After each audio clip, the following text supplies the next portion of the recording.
Good morning, students. Today I am going to start a new topic, that is Young's double slit experiment regarding this interference of two light beams.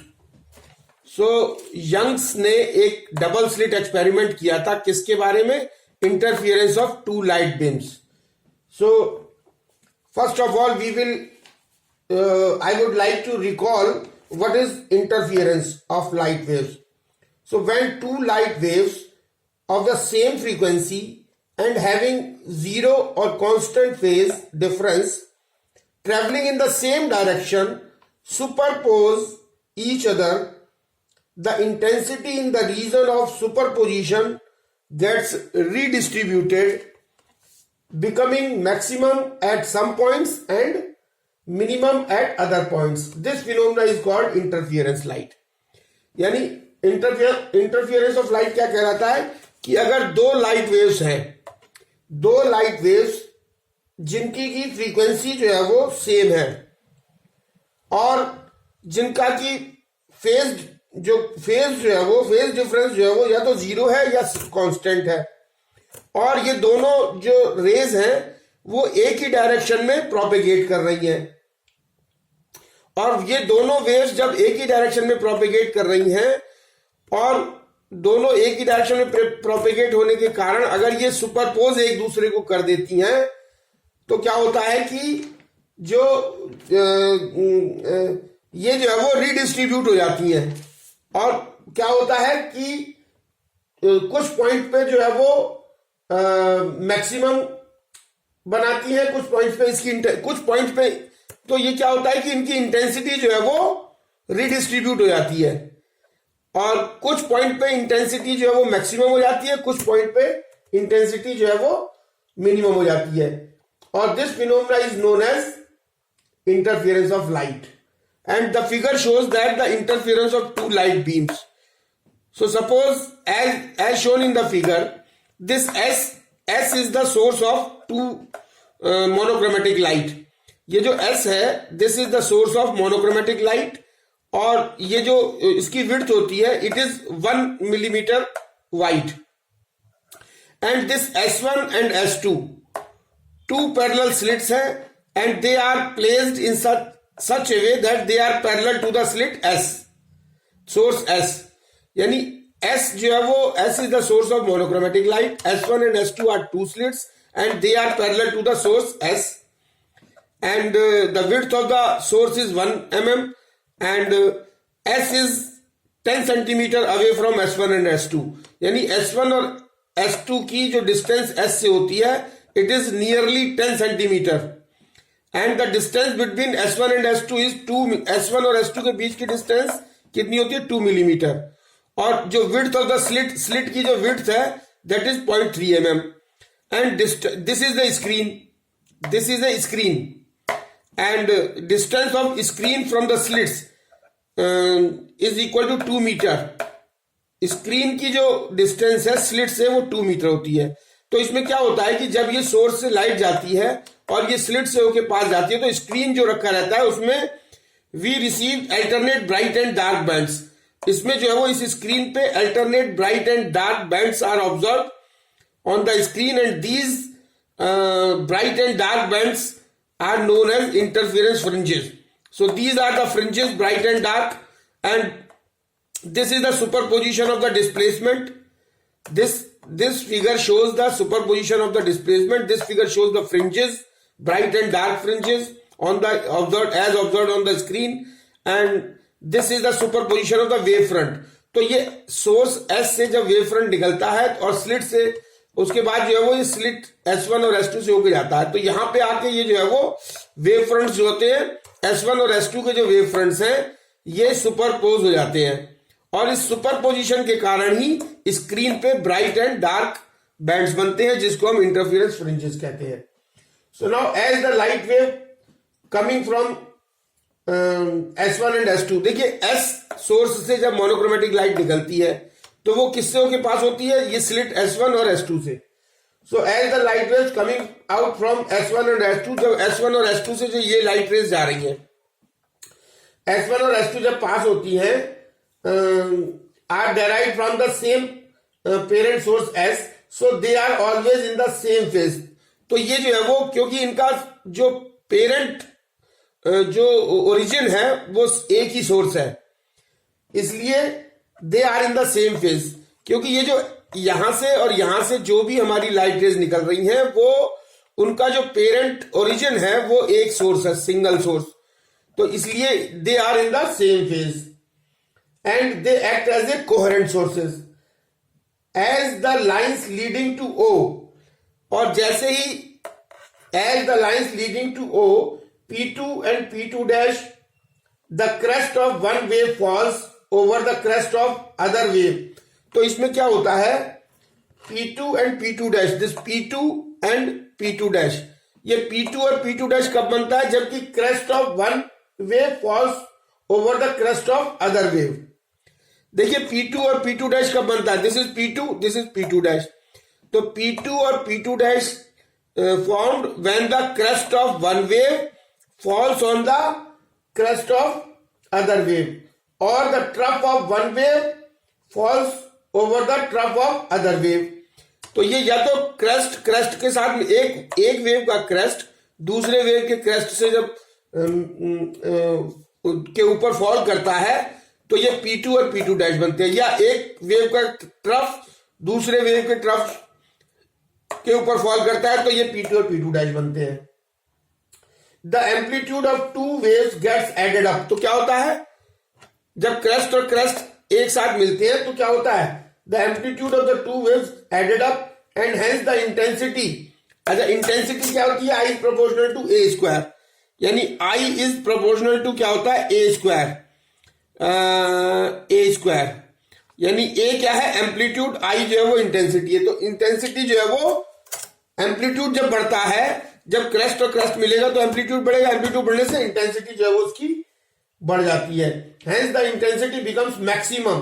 This is called constructive interference. तो इससे क्या होता है, this is called the constructive interference. At the lines leading to P1 and P1 dash, और the lines leading to P1 and P1 dash, the crest of one wave falls over the troughs of other wave. इसमें क्या होता है, the crest of one wave falls over the troughs of other wave, or the amplitude of two waves gets subtracted.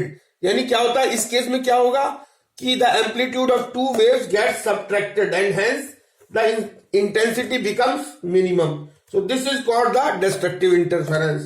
So P2 and P2 dash are giving the constructive interference and P1 and P1 dash are giving the destructive interference. Reason कि P2 और P2 dash में एक wave का crust fall कर रहा है दूसरे wave के क्रस्ट के साथ, या एक वेव का ट्रफ दूसरे वेव के ट्रफ के ऊपर फॉल कर रहा है. तो ये कंस्ट्रक्टिव, तो इससे क्या होगा, एम्पलीट्यूड बढ़ जाएगा, एम्पलीट्यूड बढ़ने से इंटेंसिटी बढ़ जाएगी, और इंटेंसिटी बढ़ जाएगी तो ये ब्राइट बैंड बनाएगा. और P1 और P1 डैश में क्या होगा कि एक वेव का क्रेस्ट दूसरे वेव के ट्रफ के ऊपर फॉल करता है, तो इससे क्या होगा, एम्पलीट्यूड दोनों का सब्ट्रैक्ट हो जाएगा, यानी कम हो जाएगा, और सब्ट्रैक्ट कम हो जाएगा तो इंटेंसिटी कम हो जाएगी. तो यहां पे इंटेंसिटी जो है वो कम हो जाती है, और ये इंटेंसिटी कम हो जाती है तो ये जो है वो डार्क बैंड्स बनाती है, और ये alternate bright and dark bands are known as interference fringes. And this is called P2 and P2 dash forming the constructive interference, and P1 and P1 dash forming the destructive interference.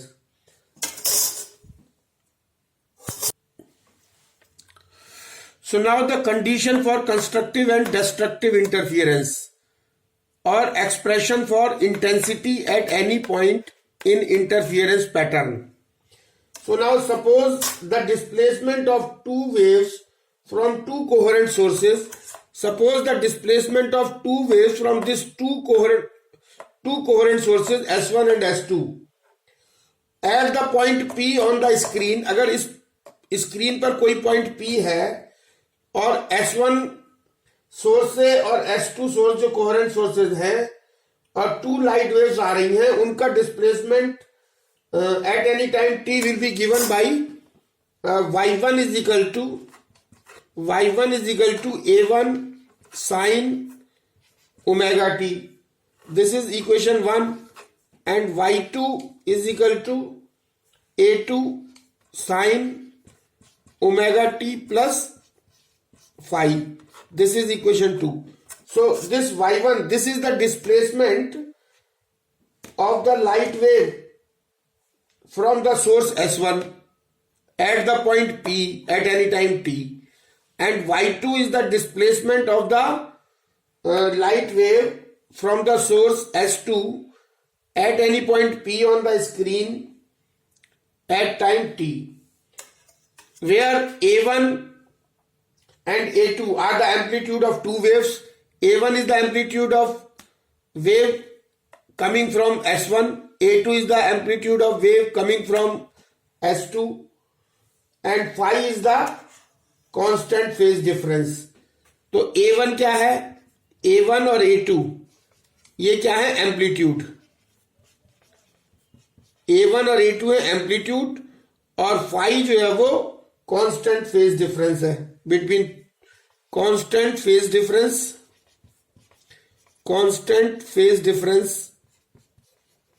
between two waves, and by the superposition principle the resultant displacement will be, so by the superposition principle,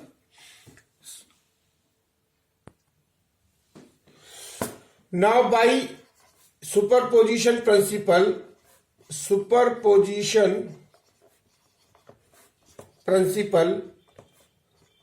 तो superposition principle से जो resultant displacement होगा, resultant displacement y is equal to y1 plus y2, and we can write it as y is equal to y1 की जगह हम लिख सकते हैं a1 sine omega t plus a2 sine omega t plus five. अच्छा, अब इसमें क्या होगा कि y इज इक्वल टू हो जाएगा a1 sine omega t plus ये a2 sine a plus b. a2 sine omega t plus five को हम खोलेंगे साइन a प्लस बी से, तो sine a plus b is equal to क्या होता है? Sine a plus b is equal to होता है sine a cos b plus cos a sine b. तो इससे अगर हम इसको खोल देंगे तो ये हमारे पास आ जाएगा a2 sine omega T cos five plus a2 cos omega T और यहां साइन फाइव. तो ये आ जाएगा हमारा. और या फिर हम इसको क्या लिख सकते हैं? y is equal to a1 plus a2 cos five within bracket, और ये साइन ओमेगा टी इसमें से कॉमन ले लिया हमने. a1 sine omega T common ले लिया इसमें से, और प्लस साइन ओमेगा टी इसमें से कॉमन ले लिया, तो ये हो गया a2 कॉस फाइव, यानी इसमें से हमने ये कर लिया, और प्लस a2 साइन फाइव, और ये कॉस ओमेगा टी जो है वो हमारा एज इट इज रह गया. अच्छा, now a1 plus a2 cos five, on putting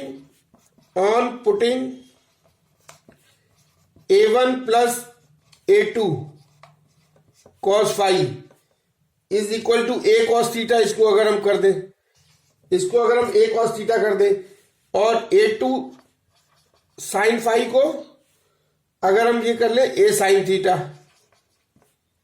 capital A sine theta, तो क्या हो जाएगा कि y इज इक्वल टू हो जाएगा हमारा, ये y is equal to a cos theta sine omega t plus a sine theta cos omega t. ये हो जाएगा. और इसको क्या लिख सकते हैं हम? वही उससे a कॉमन हो गया, और ये हो गया sine a cos b plus cos a sine b, तो ये हो गया साइन a प्लस बी, यानी sine omega t plus theta. तो ये हमारी इक्वेशन है. So this the resultant wave is also a harmonic wave amplitude a. तो जो रिजल्टेंट वेव होगी ये भी जो है वो एक हार्मोनिक वेव होगी. This this equation number 3 is the resultant equation of the wave, and this is the harmonic wave of amplitude A. This is the harmonic wave of amplitude. Amplitude कितना है इसका? A, capital A. And it leads the first harmonic wave by phase angle theta. And phase angle क्या है उसमें? Phase angle theta. To determine A square. अच्छा, अब हमको A की वैल्यू निकालनी है. So determine A squaring and adding equation 1 and 2. अच्छा, ये जो है ना, इसको मान लिया हमने 3 एंड इसको मान लिया 4, और ये हो गया इक्वेशन 5. तो अब अगर हमको A की वैल्यू निकालनी है तो हम 3 और 4 इक्वेशन से निकालेंगे. So on squaring equation number 3 and 4, on squaring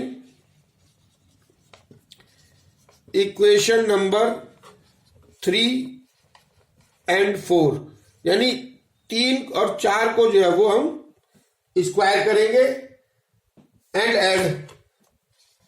and adding, और उसके बाद इसको ऐड कर देंगे.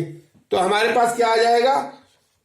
ए square cos square theta plus A square sine square theta is equal to A1 plus A2 cos phi का whole square plus A2 square sine square phi plus A2 square, और ये हो जाएगा साइन स्क्वायर फाई. तो ये हमारी equation आ जाएगी. और या फिर इसको क्या लिख सकते हैं?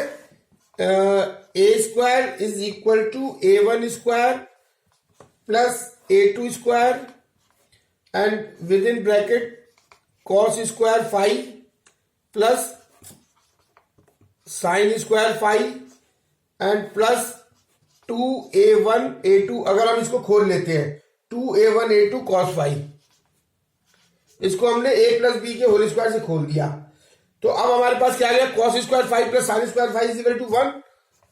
तो A square is equal to हो गया हमारा A1 square plus A2 square plus 2A1 A2 और कॉस फाई. ये हमारी इक्वेशन आ गई. And but intensity of a wave is directly proportional to, but we know that intensity of wave is directly proportional to square of the amplitude. Amplitude के square के बराबर होती है. और या फिर हम इसको कह सकते हैं कि I is proportional to A square और I is equal to k a square. तो I1 इज इक्वल टू क्या हो गया? I1 इज इक्वल टू हो गया के A1 स्क्वायर और I2 इज इक्वल टू हो गया के A2 स्क्वायर. तो वेयर के इज प्रोपोर्शनलिटी कांस्टेंट. के क्या है? के जो है वो ये प्रोपोर्शनलिटी का साइन हटाएंगे तो के की वैल्यू लगा दी. के प्रोपोर्शनलिटी कांस्टेंट है. अब क्या होगा कि ये जो इक्वेशन है, इस इक्वेशन को हम अगर 6 नंबर दे दें, so equation number 6 can be written as, now equation from equation number 6. तो 6 इक्वेशन को हम कैसे लिख सकते हैं कि के a square is equal to के A1 स्क्वायर प्लस के A2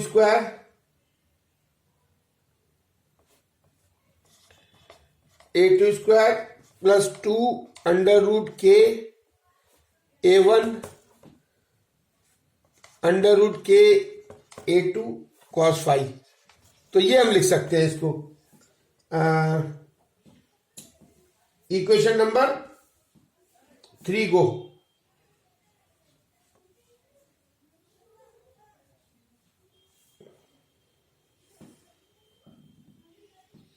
So now this ka square can be written as this ka square is equal to हो जाएगा this will be equal to I, this will be equal to I1 plus this will be equal to I2 and plus 2 under root I1 I2 into cos phi.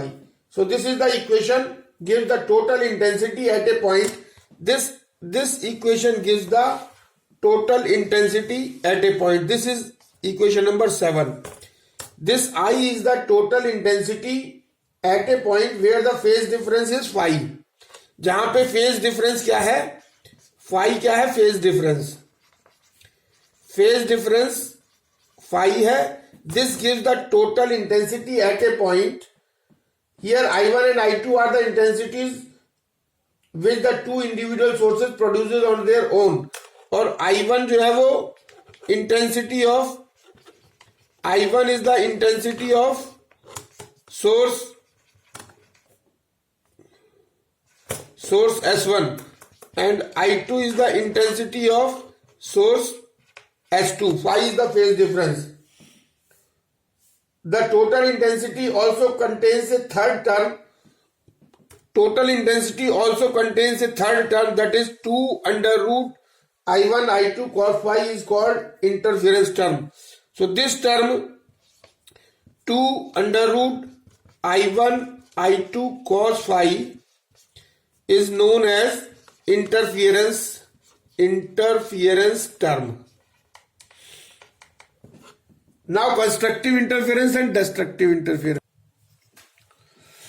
So now for constructive interference we know that I is equal to I1 plus I2 plus 2 under root I1 I2 and cos phi. The resultant intensity at point P will be maximum when cos phi, जब cos phi की value जो है वो 1 होगी तब ये maximum होगी, या cos phi की वैल्यू 1 कब होगी, जब phi is equal to 0 या 2 पाई या 4 पाई होगा. तो अब क्या है कि path difference lambda corresponds to phase difference 2 पाई, क्योंकि ये जो फेज है 0 पाई 2 पाई होता है तब इनकी जो पाथ डिफरेंस होता है वो लैम्डा होता है. तो जब पाथ डिफरेंस 1 होगा तो corresponds to phase difference 2 pi upon lambda, और जब पाथ डिफरेंस p होगा तो phase difference 2 pi p upon lambda होगा. तो phase difference is equal to हो गया 2 pi lambda into path difference. This is the formula. Now so phase difference 2 pi p upon lambda is equal to 0 2 pi 4 pi, और path difference equal to 0 lambda और 2 lambda. So now hence the resultant intensity at a point is maximum when the phase difference between the two superposing waves is an even multiple of pi or path difference is an integral multiple of lambda. This is the condition for constructive interference. Thank you. So now for destructive interference, I is equal to I1 plus I2 plus 2 under root I1 I2 cos phi. I will be minimum when cos phi is equal to -1 or phi is equal to pi 3 pi.